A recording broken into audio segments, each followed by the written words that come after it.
که بلال پتا مین شو نو ستا حسن ستا دلیل دی په بلال چې ته مین شې دې کې لویه فلسفه ده. زما سوال دی مینه څه ده؟ یو وړه شان مجموعه ده، زیم فکر دی عنوان دی، پکې لویه فلسفه ده.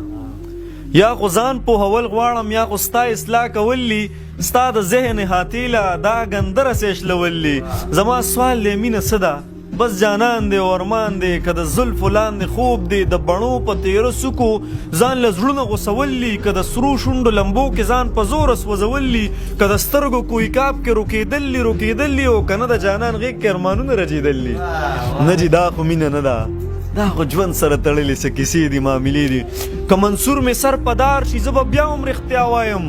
مینه سترګو کې نظر دی، مینه ځان لی اوسر دی، مینه وګوره یعقوب دی، مینه وګوره یوسف دی. دلته مینې ته لږ پام کا چې د مینې جدا کېږي، د یوې مینې د سترګو بینا سترګې نابینا شي، تش د مینې په لباس هم نابینا سترګې بینا شي. مینه ژوند، مینه مذهب دی، مینه عقل نه مکتب دی، مینه لویه فلسفه ده، دا د زړونو حادثه ده. که په دې زه کافر کېږم په خپل کفر به خوشحال یم.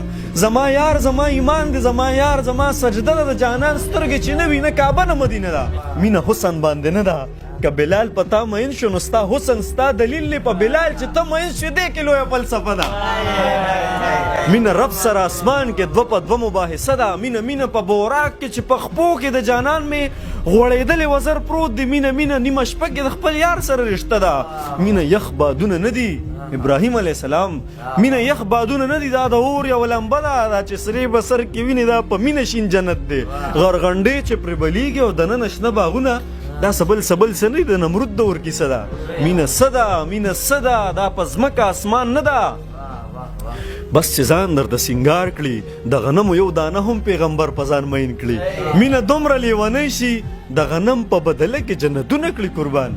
مینه ناز، مینه انداز دی، د موسی د جلال راز دی، د عیسی د حکمت نوم دی، د داود د نغمې ساز دی.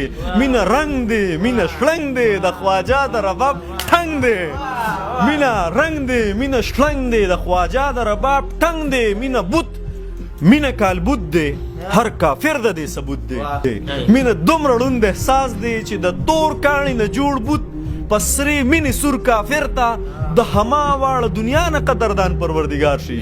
مینه سړیکه، مینه درد دی چې د وینې موج کې راشي، د فارس ظلمت سبا شي او د جهل شپې رڼا شي.